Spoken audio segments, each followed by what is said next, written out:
This is KUGAN CASSIUS for IFL TV in association with MTK Global. I'm at the headquarters of Frank Warren here.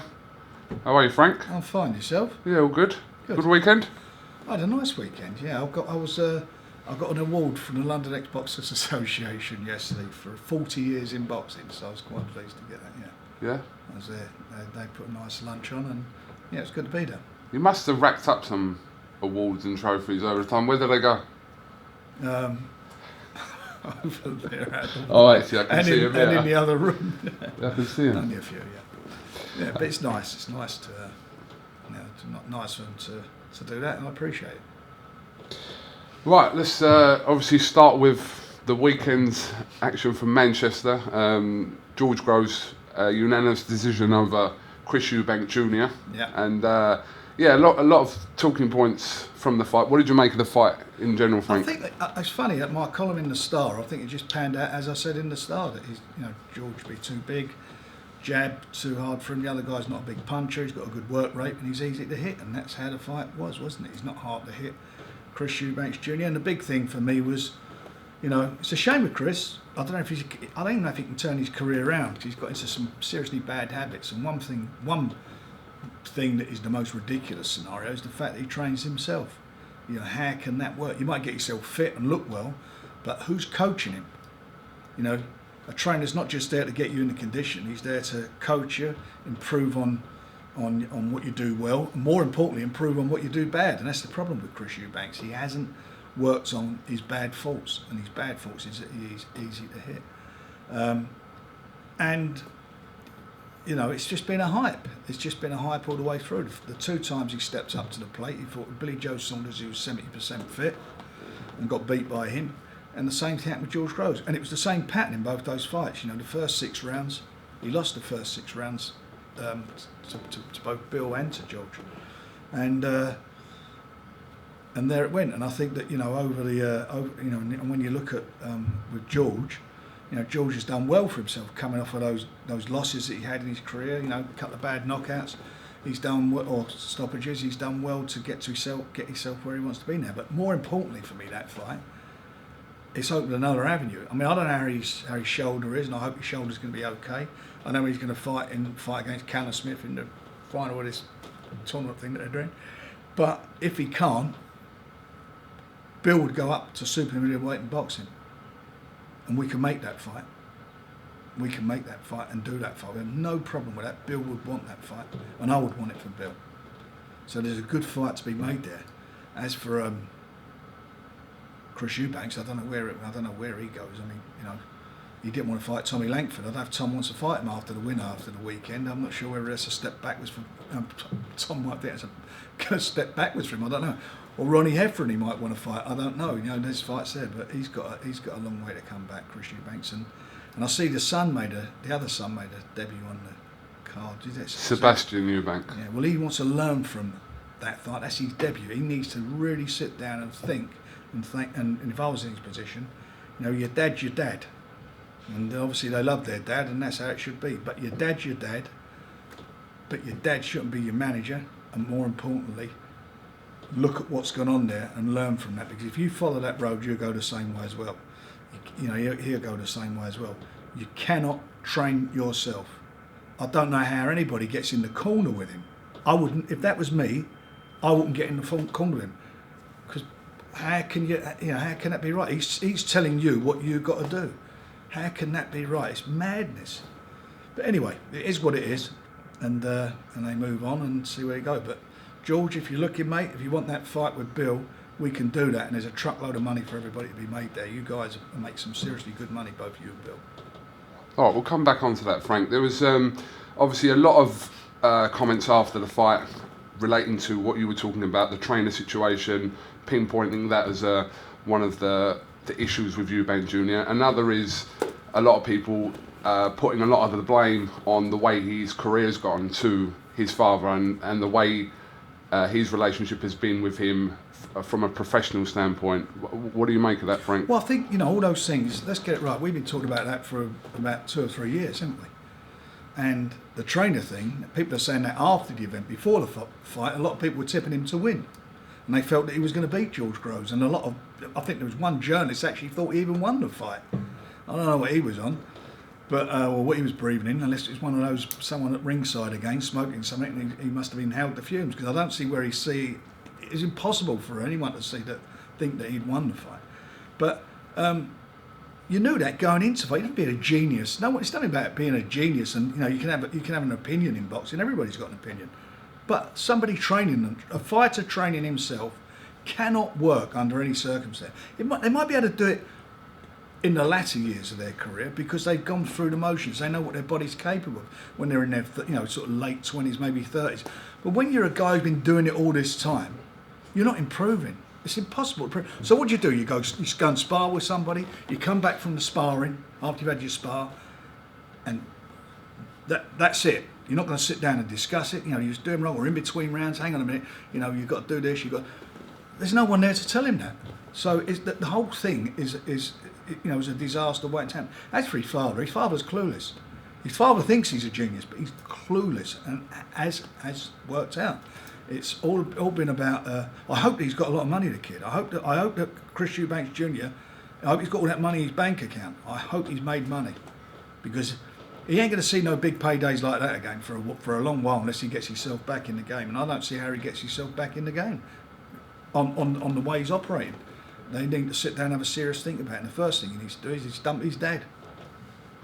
There was some much publicised comments from Prince Nassim Hamid, who was working for ITV on the night, and the most notable thing he said was that he feels that Chris Eubank Jr. should retire. Your thoughts on that, Frank? Is that harsh? It's harsh, but I know where Naz is coming from, because you look at it and you think to yourself, well, where does he go from here? The way his formula is not working. The way they go about their business is not working. I mean, let's get it right. It was only, a year ago, they talked about they were going to knock out Golovkin. Can you imagine if he'd have been in the ring with Golovkin? Could you imagine if he was in the ring with 100% Billy Joe Saunders? Look at them. Look at those fights. Or if he's in with a Ramirez or whatever. That's what I look at, because we all know what people. Was it the guys at Yildirim he knocked out? Which was a knockout, and good luck to him. He'd done what he had to do. But I can't say suddenly he's become a massive big puncher overnight because he beat that guy. That to me was discounted. And when you look at that's middleweight scenario, you've got a couple of good fighters in there, like Callum Smith's in there, but he's not won anything yet, Callum, has he? He's as such, like a world title or anything. You've got George in there, and you've got Eubank. So they're not for me, they're not the best middleweights in the world. But they fought each other. There's no outstanding fight there that you've looked at. I mean, even Cox against George Groves, you knew that there was only going to be one result there. In my opinion, there was only ever going to be one result with that fight, unless he got very lucky and caught George on the chin. And you look at, when you just keep, when you watch those fights, and then you look at that on Saturday night, you just think to yourself, George Groves is so superior. And the most telling thing was that George wanted him, it seeded, to be in his drawer. So all that sparring stories you had, Chris Eubank Jr. sparring did this to George Groves, but it didn't faze George, and it didn't put him off. And he was smart enough to say, listen, mate, get him in there, because I want him. There's a nice payday to be had there, and they hyped it well, and they built it up into being something that, it's not quite what it is. It's a good concept, but it's not a World Series. It's not the best fighters in the world in that event, but there are some good fights to come. But Eubanks is just that ship sailed. That's gone. That ship's sailed, and it's badly holed, and it's probably floundering. It's just getting up, the water's getting up to the old deck level, and he needs to sort it out. He needs to do something about that, because he can't come back from that working as he's working, if indeed he ever can come back from it. And what Naz was saying was right. Naz is looking at him thinking, well, what's this guy going to do to change it? He's developed some seriously bad habits. Bad habits. Frank, in the post-fight press conference, Chris Eubank Jr. Said that a fight that he would like or try to target was the IBF super middleweight champion Caleb Truax, who defeated James DeGale. What is that situation regarding? James DeGale and Truax have a rematch clause, and I understand that fight's happening. I'm sure he'd want to do that, Chris Eubank, but he ain't going to get in there coming off a loss like that, is he? You've got to go in with a win. There's no way that he's going to get in there. I don't think he was even ranked in the WB, in the IBF. In fact, I'm looking at the rankings now, and he's not there. Rocky Fielding's in those ratings above him. He's not even in the ratings, in the IBF rankings. Is that something that you possibly will be involved with, that rematch, Frank? I've been talking to them about it, and we'll see what happens. I'd like to do it, but it's all about working out the finances. But in general, obviously, it was. I was there on the night. It was a good night in Manchester. But yeah. Our man won. The one that Chris Eubanks wouldn't fight. Tommy Langford defeating Jack Armfield, you're talking about, He won. That's the fella that Eubanks didn't want to fight because he was going to do some serious damage to him, and he was, more bullshit. It's funny, he come through and Eubanks didn't. Just the final point on that, we saw on Friday as well, Chris Eubank Senior making reference to the fact that he'd spoken to the referee and he kind of had putting this thing out with this protect and serve thing, shall we say, all week. I mean, what was that a tactical thing from him trying to? Do you know what? These referees, you're talking like the referees are idiots. I mean, they've been around the block and heard all this stuff. They're experienced referees and judges, and they get it and they know that. If anything, someone should have had a conversation with Chris Eubanks Jr. to protect him against Chris Eubanks Senior. That's what I would have done. That's what he needs. The only protection needed was protection from his dad, who's absolutely wrecked his career. But anyway, that weekend's done with now. It's gone, yeah. Absolutely. So yeah, we move on and we see how that. But the final thing on that is, you'd love to make George Groves and Billy Joe Saunders. Great fight with British fans as well. George is on a high after that. Albeit he's done his shoulder. And Bill's on a high. Bill's fighting against Martin Murray. I mean, Bill's got to come through that fight first of all. Not to count our chickens, but that's a tough fight. But he comes through that. That'd be a great fight. Fantastic fight to put on. Now, Frank, I know you're a big fan of IFL TV and you watch a lot of our videos. There was a video that was put out last week with your fighter Billy Joe Saunders and Eddie Hearn. I only watched the ones with my fighters in. Well, fair enough. Regarding him, no, I'm joking. But it was an interesting little. I mean, I call it banter, but there was kind of a little bit of a serious undertone to it as well. What did you make of their little? Yeah, of the video in general. Oh, there's no problem with me with it. Bill's got a fight coming up. We work well together. We've done everything we can for Bill. Bill's done well financially. He's well set up. He's got some good opportunities. He's got a great fight coming up. We've been together from day one. He's got a good management company around him as well with MTK. So I'm delighted. I'm delighted that. To be working as regarding what you want to call it, banter and everything. I mean, listen, if I was Eddie Hearn, I'd be trying to get my hooks into him. Of course, I would be trying to do that. I mean, he's got Anthony Joshua's contracts running out, and that ship he might be on that ship with old Chris Eubank Senior floating out on there, because a few of those guys are getting on there. Some of those fighters he's with, some might just have a couple of fights left in him, and if Joshua and these contracts. From what I'm hearing through the grapevine, there's a lot of conversations going on all over the place. A lot of people are interested. Bob Arum just came out and said last week he'd like to, somebody he's interested with. And when his contract ends, I'm sure he's going to be speaking to people.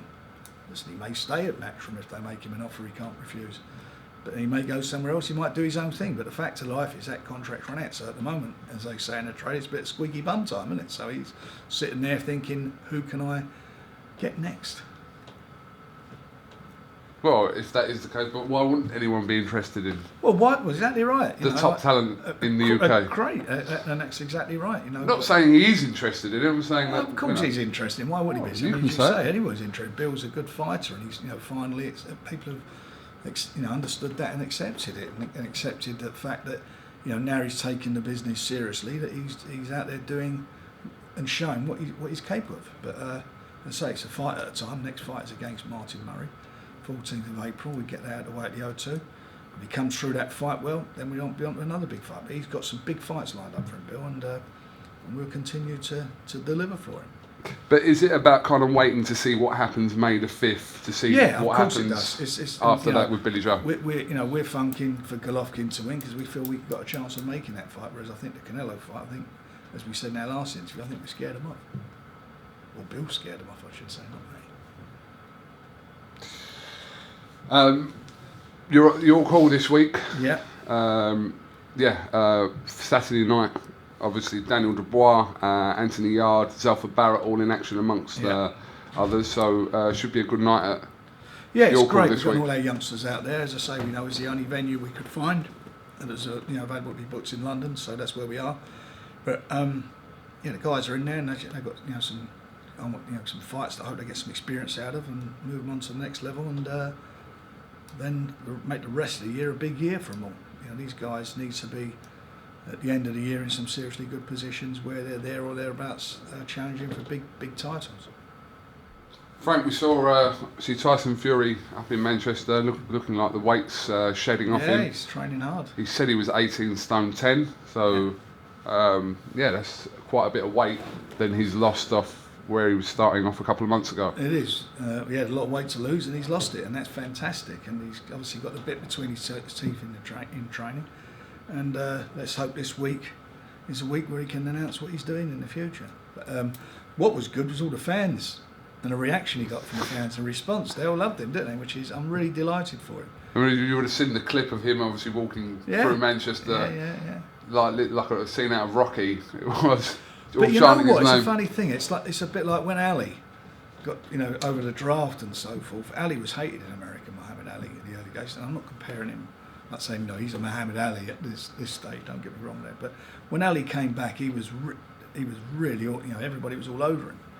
He become really liked. So maybe with Tyson, it's the same thing. The fans are taken to him. I mean, I think he's got himself really together, and maybe he might wind up being the good guy, and AJ might wind up being the bad guy in the future. Who knows? So just listening to what you're saying, is there a possibility then news is imminent in the next week or so? I think everybody wants to hear some news, don't they? I'm certainly looking forward to hearing some news, so keep your fingers crossed we can get something heard this week. Is it still the issue with his licence and the board? No, I don't think that's an issue at all. Yeah. I don't think that's an issue. I think all that is pretty easy to. Well, most of it's been dealt with. It's just a matter of a couple of letters going in, and that's it. Is it to do with medicals he has to submit? Yeah. Okay. So I don't think any of that's an issue. I'm really looking forward to seeing him back in the ring. Yeah, we saw John Fury, Tyson's dad, saying he's willing to sell his house to bet that he would beat Anthony Joshua. So. Well, listen, I would say this, as you know, but if he's 3/4 of the fighter that fought Klitschko and won the title in Germany, you've got to fancy him for your life to beat AJ. When you look at the tough fight that Anthony Joshua had against Klitschko, where he showed a lot of guts, a lot of balls, big heart and so forth, but he made hard work of it. And when you look at how Tyson handled him, it was like chalk and cheese. So, it'd be interesting to see with the bookmakers when that fight comes around if we can get a good bet on. Unlikely for this year, though, isn't it, Frank? That one? I don't think so this year. I'd be very surprised if it happened this year. It might make it easier to happen when his contract expires. With Metro. We should see what happens. Yeah. Tickets going well for Warrington Selby, I understand? Done over 15,000 tickets in a week. So we've got 2 months, 3 months? Yeah. 3 months to go. We've got 12 weeks to go, so that's not bad. And no StubHub involved. Pure to the fans. Are you looking to announce any of the undercard fights on that, Frank? We are. Yeah. We'll be doing that next week. Doing the whole card. As I said earlier, I think Jack Catterall will be fighting on there amongst many others. And then obviously before that, in April, you have Belfast, April 21st. We've got, I think, just under 500 tickets left for that show, so that's going to be sold out, and that's a great fight. I'm really looking forward to that. It's going to be a really good evening, good fight, and everybody, I think, going to enjoy seeing what's going on there. And plus, we've added Teti to the bill now. So that's a cracking card. He'll be defending his world title on Correct, that card as well, yeah. So Ryan Burnett left town, and he's fighting in Ryan Burnett's town. Ryan Burnett fighting in Cardiff, yes.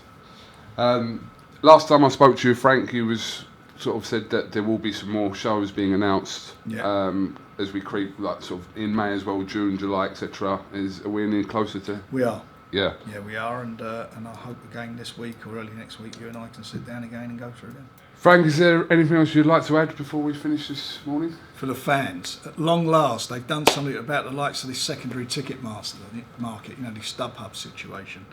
And the government are now, I think it's in April, they're going to include, they're trying to include people who put tickets up on sale, that they list the row and seat number plus the name of the seller and how much they paid for the face value of the ticket up on the sites. So when suddenly a block of 500 tickets comes on, as the promoters can't tell you where they come from, by law they'll be required to do so. So that's great for the fans. They won't be hopefully getting ripped off anymore. I think that's fantastic for boxing, and great for the, and as I say, more importantly, but great for the fans. So is that across all of the secondary ticket markets? Yeah, they'll do it. That's it. But it has to happen. You can't have this. It's terrible that the fans have to do this, and and obviously, I think, most of the promoters are against it, except for the ones who are sponsored by them. So we're very much against it, and we don't throw out all these things. Go and look at their accounts. Go and look at this. If we were selling tickets to the secondary market, if we were selling blocks of 500 tickets to the secondary market and do things like that, and they're on there all day long, our accounts will look much better. But we don't do that because we're for the fans. We believe that the fans should pay the right price for the ticket. That's the price on the ticket. Pay the right price. Okay.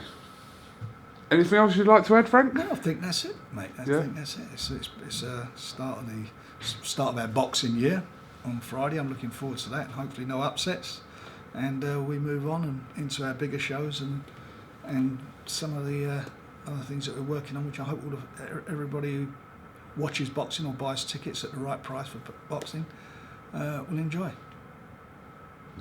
Okay, Frank Warren, thank you very much for talking to IFL TV this morning, and we'll definitely catch up with you this week as you have your first show of the year. Lovely, thank you. Thank you very much. Cheers.